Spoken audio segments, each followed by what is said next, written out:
Bonjour, chers auditeurs et chers adhérents de l'Université du Temps Libre de Tarbes et de Bigorre. Vous allez avoir devant vous la vidéo numéro 4 sur les mythes. Nous en sommes toujours à la Genèse, au chapitre 2 plus exactement. Et donc, nous allons continuer l'étude de ce chapitre et la fin du chapitre qui était consacré à la fabrication de la femme par Adonai Elohim. Vous avez là le texte qui s'affiche et que nous allons donc commenter aujourd'hui. Je vous l'agrandis au maximum. Donc nous avions vu la première moitié du texte. Nous reprenons ici au verset 28, donc exactement au verset 18, du verset 18 jusqu'à la fin du chapitre. Donc de 18 à 25, vous voyez, c'est la fabrication de la femme. Je dis bien la fabrication, puisqu'il s'agit d'un potier qui fabrique. On va voir le détail. Je vous dis d'abord quelques mots sur la composition très simple de ces quelques 15 lignes, versets 18 à 25. Verset 18, première partie, si vous voulez, Dieu, disons Adonai Elohim pour employer les termes qu'emploie le rédacteur, donc Adonai Elohim constate la solitude de l'humain et décide d'y remédier. Je lis, et Adonai Elohim se dit, ce n'est pas bien que l'humain soit à sa solitude, je ferai pour lui un secours comme son vis-à-vis. Deuxième partie, c'est le verset 19.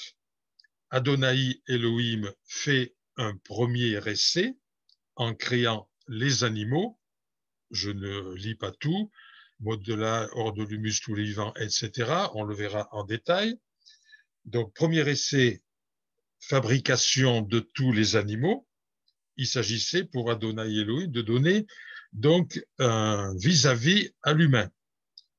Le verset 20 fait un constat d'échec. L'homme reste seul. Vous voyez la fin, mais pour humain, il ne trouva pas de secours comme son vis-à-vis. Quatrième partie, le verset 21. Donc, deuxième essai d'Adonai Elohim. Et Adonai Elohim fit tomber une torpeur sur l'humain qui s'endormit, et il prit un de ses côtés et ferma la chair à sa place. Donc, deuxième essai, fabrication de la femme. Et versets 21, 22, donc là, pardon, c'était la torpeur qu'il fit tomber et fabriqua la femme. Et ensuite, donc, nous avons la réaction de l'humain au verset 23, c'est le succès. Humain est enthousiaste, il dit, celle-ci, cette fois, est os de mes os, chair de ma chair, etc. Voilà, donc je me suis arrêté là au verset 23. Après, c'est du commentaire. Donc, je récapitule. 18, Adonai Elohim constate la solitude de l'homme et veut y remédier. 19, il fait un premier essai en fabriquant les animaux. 20, il constate l'échec puisque l'homme n'est pas satisfait de ses vis-à-vis. 21 à 22, il fait un deuxième essai en fabriquant la femme. Et 23, le succès est immédiat, donc humain et enthousiaste. Vous voyez que ce court texte est très bien construit. Il y a un constat, il y a un premier essai qui échoue, il y a un deuxième essai qui réussit. Donc, excellente construction de l'ensemble. Et si on entrait dans le détail, je pense que ce n'est pas un hasard, on observerait un équilibre du nombre des mots. Je m'explique. Pour ce qui est du modelage des animaux, des mots hébreux évidemment, pour ce qui est du modelage des animaux, il y a en hébreu 28 mots. Pour la réaction d'humain en face de cela, 15 mots. Pour ce qui est de la fabrication de la femme, 26 mots. Pour ce qui est de la réaction d'humain, 15 mots. Vous voyez le parallélisme, c'est vraiment étudié de très près. Modelage des animaux, 28, réaction humain, 15. Modelage de la femme, construction de la femme, 26, réaction de l'humain, 15. Étudions donc maintenant le texte dans le détail. Donc, le verset 18, le constat de la solitude d'humain. Je rappelle qu'à la fin de chaque jour de la création, dans le chapitre 1, J1, si vous voulez, Adonai Elohim disait c'est bien, J2 c'est bien, J3 c'est bien, J4 c'est bien, J5 c'est bien. J6, création de l'humain, c'est très bien. Or, ici, il constate ce n'est pas bien. Ah, il n'est pas du tout satisfait donc de sa création de l'humain parce qu'il constate sa solitude. Nous remarquons aussi que c'est toujours le démiurge potier qui est à l'œuvre. On avait vu, vous voyez, au verset 15 au-dessus, Adonai, le prit l'humain, le déposa dans le jardin. J'avais commenté cela. Donc, il a fabriqué sa petite statue d'argile, il lui a insufflé la vie et il a déposé sa statue. Donc, c'est toujours lui qui est devant son humain auquel, sa statue d'argile à laquelle il a insufflé la vie. Mais ce démiurge potier n'est pas satisfait de son travail. Il se dit en substance, dans ce verset 18, pour que mon homme, mon humain, soit tout à fait humain, vraiment humain, je dois rompre sa solitude en lui donnant un vis-à-vis, ce que nous avons à la fin du verset 18. Donc passons maintenant au verset 19 à la fabrication d'un premier essai de vis-à-vis les animaux. Donc je lis.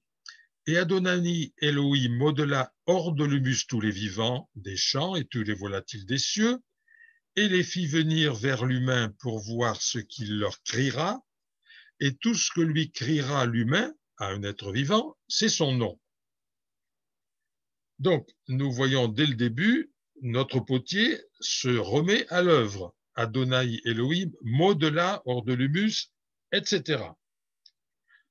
Notez bien ce geste matériel du potier qui prend dans le sol, modela hors de l'humus, un bloc d'argile, le modèle, le façonne, après quoi il le présente à humain pour que celui-ci lui donne un nom, les fit venir vers l'humain pour voir ce qu'il leur criera, etc. Donc ça, c'est très intéressant.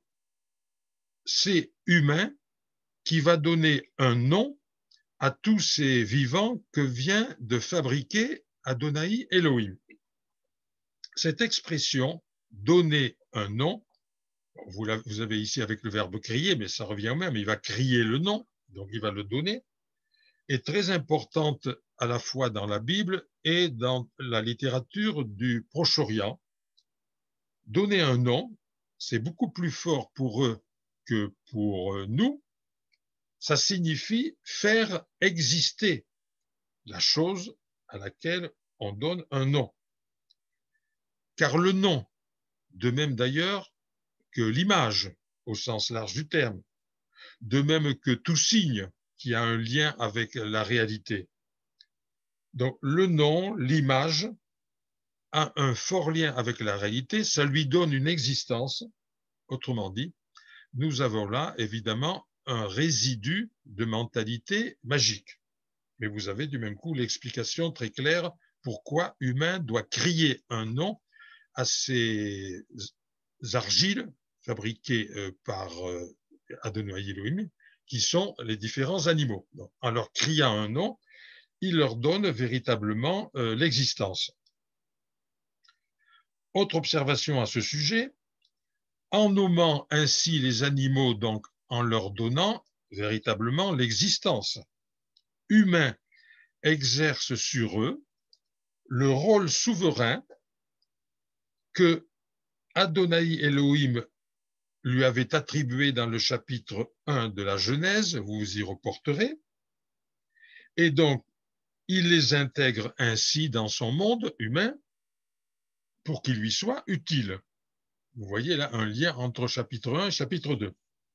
En même temps, il est évident que humain se cherche un interlocuteur. C'est ce qu'a voulu Adonai Elohim en lui cherchant un vis-à-vis. Passons maintenant au verset 20. Et l'humain créa des noms pour tout le bétail, tous les volatiles des cieux, tous les vivants, etc. Mais pour humain, il ne trouva pas de secours comme son vis-à-vis. Donc, échec. On reviendra sur vis-à-vis et sur secours tout à l'heure. Donc, notre humain reste seul. D'où le deuxième essai avec les vers 21 et 22. Je lis 21. Et Adonai Elohim fit tomber une torpeur sur l'humain qui s'endormit, et il prit un de ses côtés et ferma la chair à sa place. Arrêtons-nous à ce verset pour le moment qui demande des explications, vous vous en doutez. Donc, nous avons un processus en deux temps. D'abord, la torpeur, c'est ce que je viens de lire, fit tomber une torpeur, et ensuite, je ne l'ai pas lu, le 22, construisit le côté, on verra tout à l'heure. Donc, processus en deux temps. 1, la torpeur. 2, disons, l'opération chirurgicale. Alors, d'abord, la fameuse torpeur. Le mot hébreu tardema signifie torpeur. Ce qui signifie, si vous voulez, qu'il ne s'agit pas d'une anesthésie générale. Nous serions là dans un anachronisme total.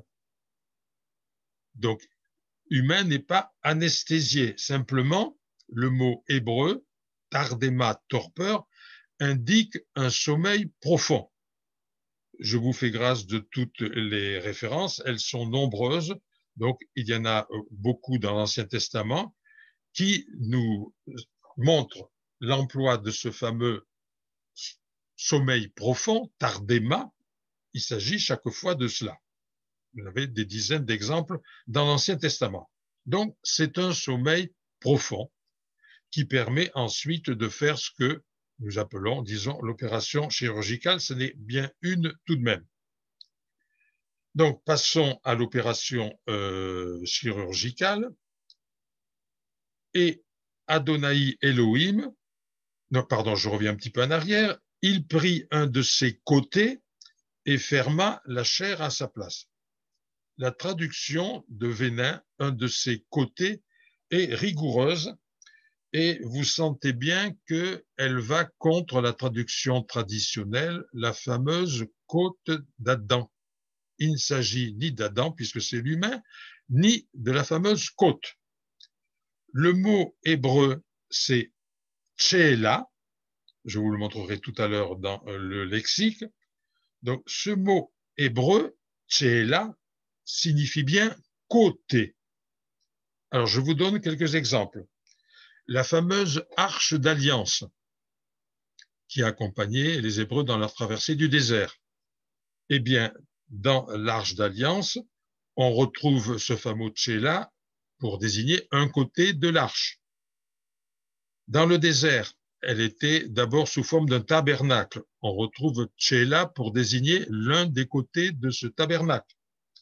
Quand ensuite les Hébreux construiront le temple, on retrouvera tchéla pour désigner l'un des côtés du temple. Quand il s'agit d'une montagne, nous parlons d'un flanc, flanc nord, flanc sud, etc., eh bien, les Hébreux emploient le mot tchéla, un côté. Quand il s'agit d'une porte à deux battants, chaque battant, c'est un côté, on retrouve le mot tchéla. Donc, ce mot tchéla est bien identifié pour désigner le côté.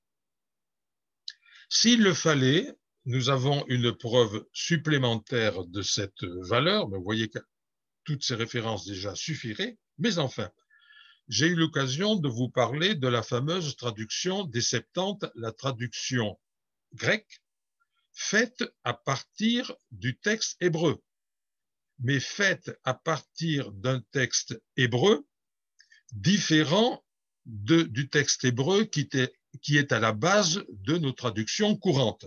Ça, c'est capital. Donc, les Septante ont eu affaire à un autre texte hébreu. Et ils ont très bien compris l'hébreu, puisqu'ils ont traduit Tchéla, qu'ils avaient dans leur manuscrit hébreu, par un mot grec évident, pleura, qui veut dire le côté, le flanc. Pensez au français pleurésie, etc. Donc vous voyez, la Septante, par le grec, nous apporte une confirmation qu'il s'agit bien d'un côté et non pas de la fameuse côte. Cela, c'est capital pour la suite. Je reviens maintenant au verset donc 22. Donc, il a pris un côté, il a fallu qu'il ouvre Adam, ensuite il ferme la chair, et Adonai Elohim construisit le côté qu'il avait pris de l'humain, il le construisit en femme, et il la fit venir vers l'humain. J'insiste sur le verbe construisit, qui est très net également en hébreu.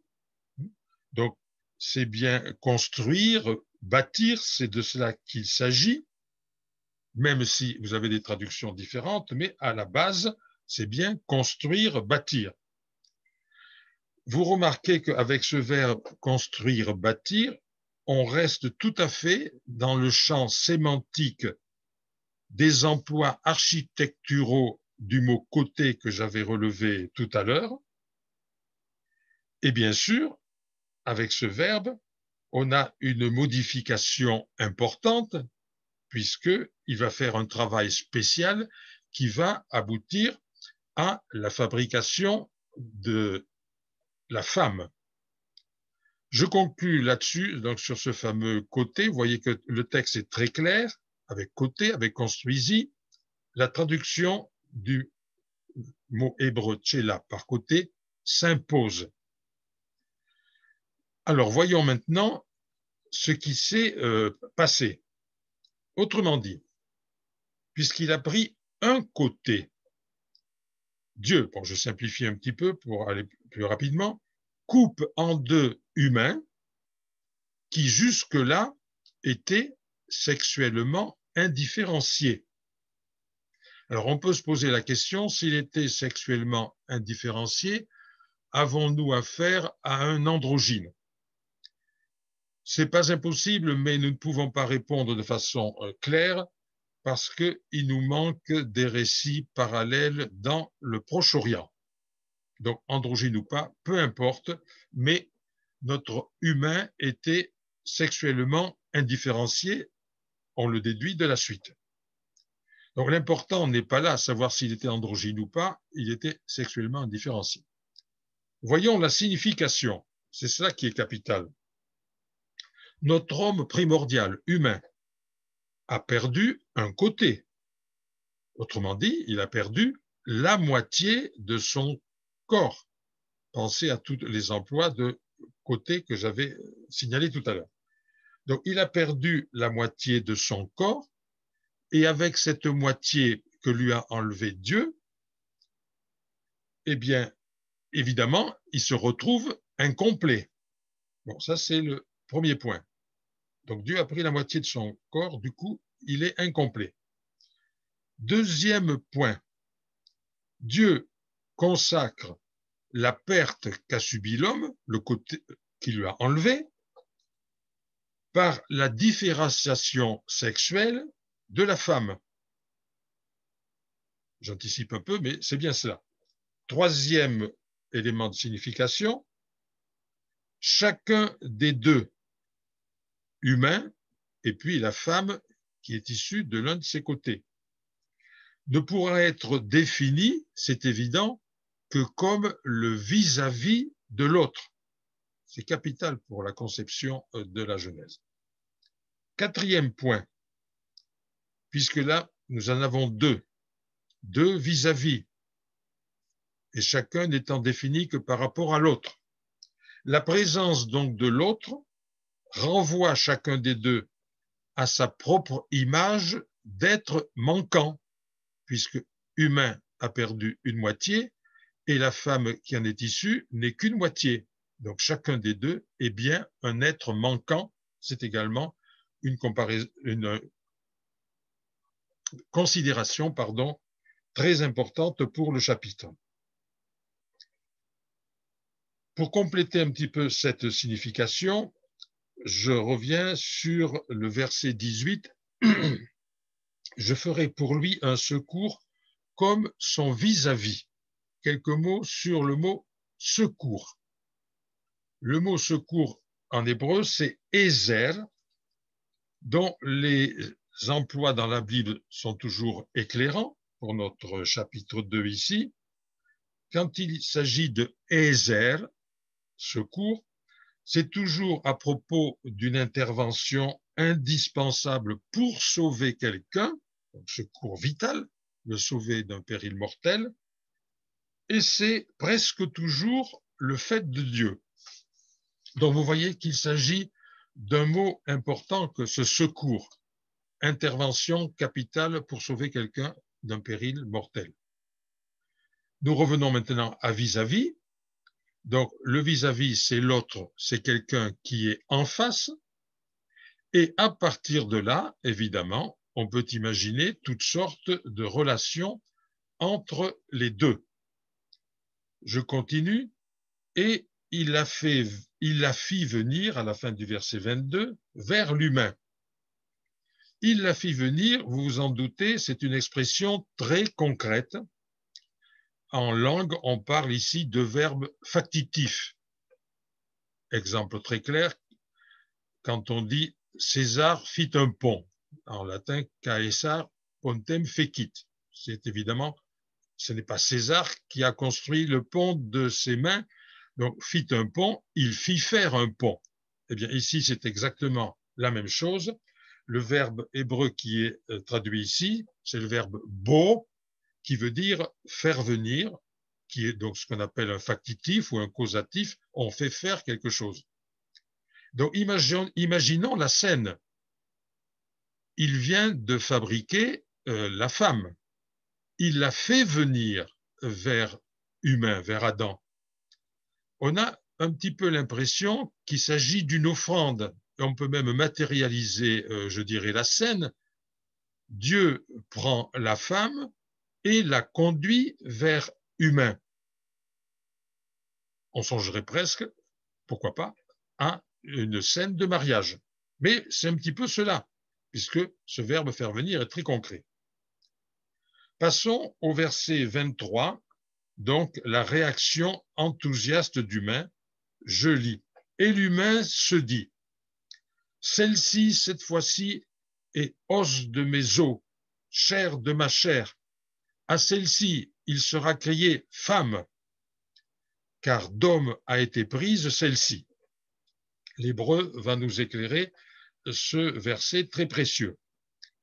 Donc, cri d'enthousiasme, celle-ci, cette fois, est os de mes os, chair de ma chair. Humain donc pousse cette exclamation en voyant la femme venir vers lui, confère le verset précédent, en face de lui, et en constatant en même temps sa cicatrice, quand il dit « elle est os de mes os, chair de ma chair ». Il est émerveillé, il pousse donc ce cri enthousiaste. Autrement dit, il dit « ce que j'espérais est enfin arrivé. Les animaux m'avaient déçu, là j'ai exactement ce que je souhaitais. » Autrement dit, j'ai en face de moi un semblable avec qui je pourrais donc partager et avec qui je pourrais dialoguer. Quelques mots sur os de mes os et chair de ma chair. C'est une expression biblique toute faite que l'on retrouve aussi assez souvent dans l'Ancien Testament et qui exprime la parenté. Bon, on s'en douterait un peu. Je prends un seul exemple.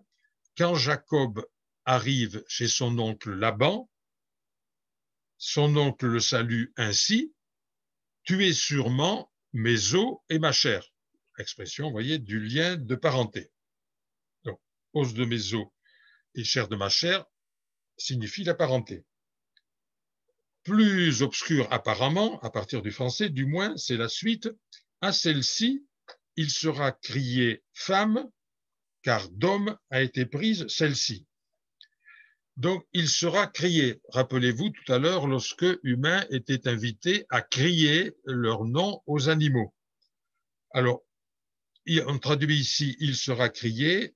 On pourrait traduire, vu le mode employé par l'hébreu, il est crié, mais vous voyez que cela ne change pas. Il est crié, c'est un présent continu, et il sera crié revient pratiquement au même. Donc, il va crier femme. Alors, voyons maintenant le mot hébreu pour femme. C'est le mot isha. Je dis bien isha, avec un i bref et un a long. Isha.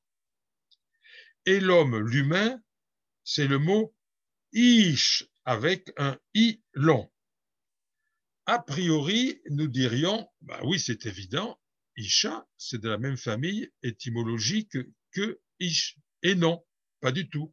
Il ne suffit pas d'une ressemblance phonétique pour que ça soit de la même famille étymologique. Car ce qui est capital ici, c'est que dans isha, nous avons à l'origine, en première syllabe, un i bref, et dans ish, nous avons un i long.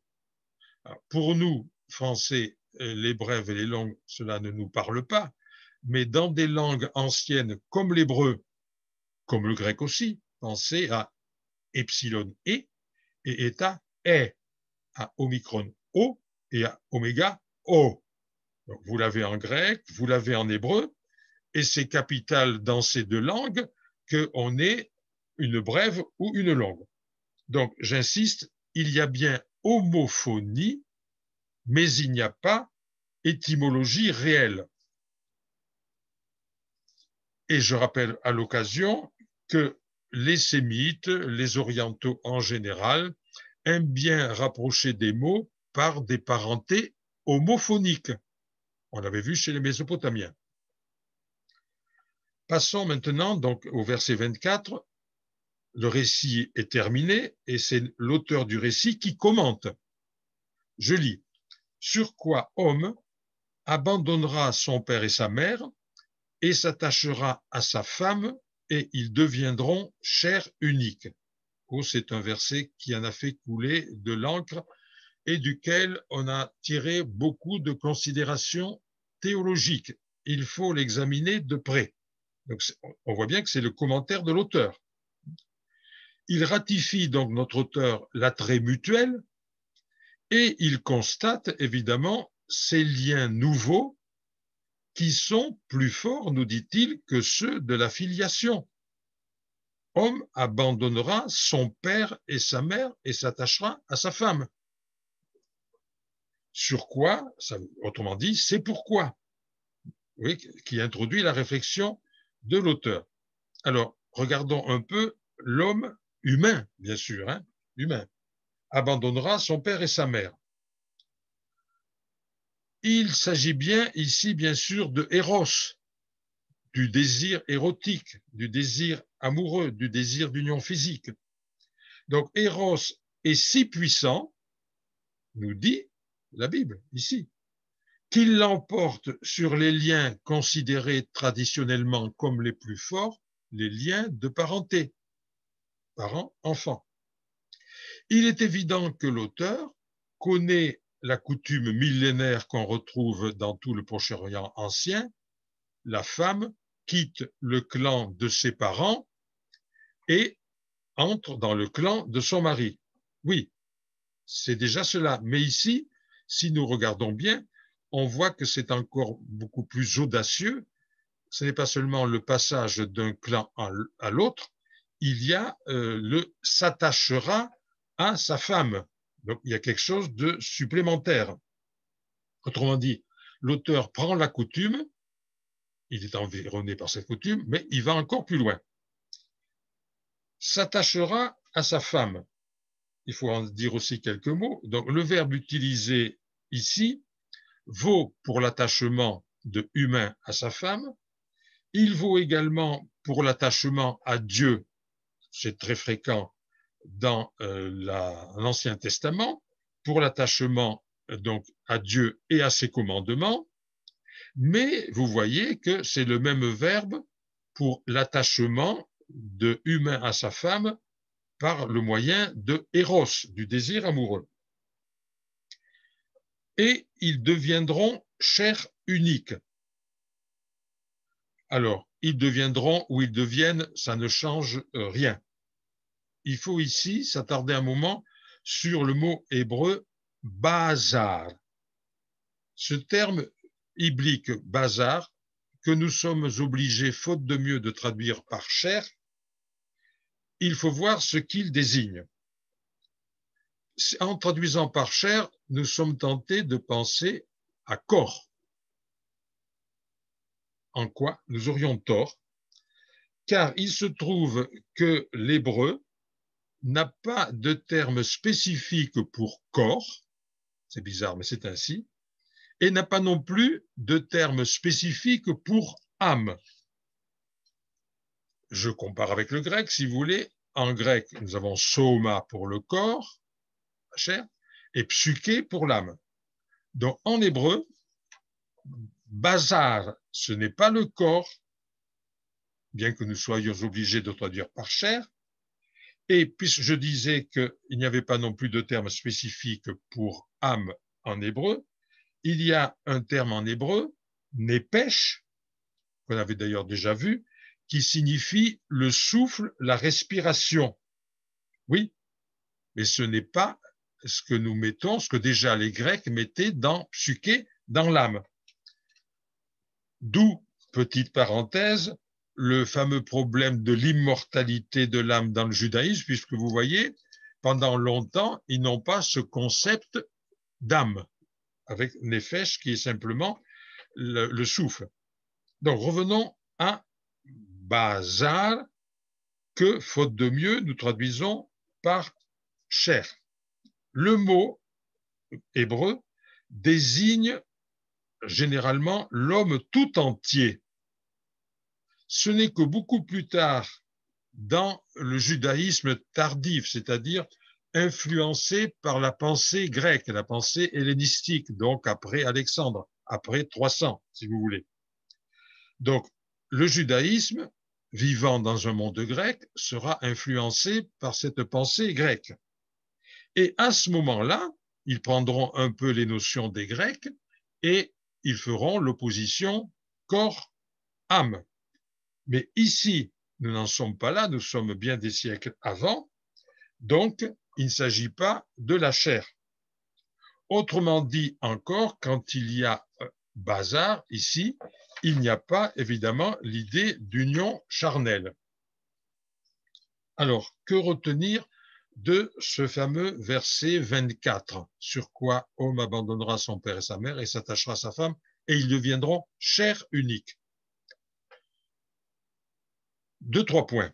Premier point, l'audace que j'avais signalée tout à l'heure abandonnera son père et sa mère. Je n'y reviens pas. Ça allait plus loin, vous voyez, que le fait de passer d'un clan à l'autre. S'attachera à sa femme. Ça, c'est très intéressant.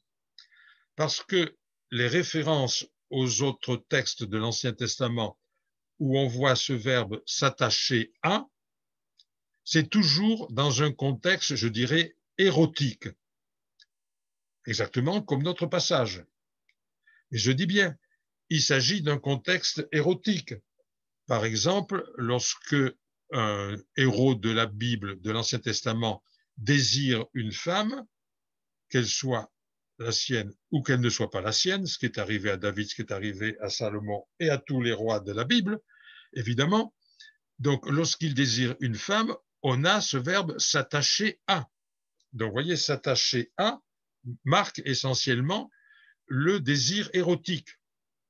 Autrement dit, nous n'avons pas le droit de tirer de ce verset l'idée que ce verset, cette expression, s'attachera à sa femme, est une injonction à la monogamie, puisqu'il s'agit seulement de la force du désir érotique. Deuxième réflexion, je reviens sur la chair unique, le mot Ba'azar. Donc, ça signifie, on a vu, ça désigne l'être humain tout entier. La traduction est très prudente, elle colle au texte hébreu chair unique. Alors, il y a là un problème. Est-ce que chair unique veut dire un seul être, ou est-ce que donc ça veut dire qu'ils deviennent tous les deux un seul être, ou est-ce que ça veut dire que chacun devient un être unique? Le problème, là, vous voyez, est délicat. On peut se le poser légitimement. Alors, si je m'oriente vers un seul être, il y a là une objection.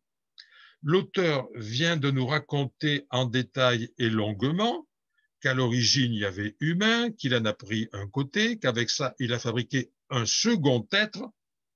Nous avons bien deux êtres humains différents. Et tout d'un coup, il oublierait qu'il a fait deux êtres pour revenir à un seul. Vous voyez, ça ne colle pas très bien. La deuxième interprétation, chacun devient un être unique. Cette interprétation me semble mieux convenir, voyez, au contexte, parce que l'adjectif unique insiste bien sur la différence singulière de chacun des deux. On l'a bien vu. Et c'est cette différence singulière, capitale, essentielle de chacun des deux qui lui fait prendre conscience de sa limite et de son manque. Donc, ma préférence irait à cette interprétation « chacun devient un être unique », mais vous voyez qu'elle n'est pas absolument probante. Mais on ne peut pas en tirer non plus ce que la théologie en a tiré en regardant à la fois s'attachera à sa femme comme une injonction à la monogamie, on a vu que ce n'était pas conforme au verbe hébreu, et deviendront une seule chair, formeront un seul être, on voit que ce n'est pas conforme quand même au récit de la création, de la fabrication des deux, puisqu'il en a fabriqué deux. Je commenterai la prochaine fois la nudité célèbre, elle aussi, qui est dans le verset 25. Je vous remercie de votre attention.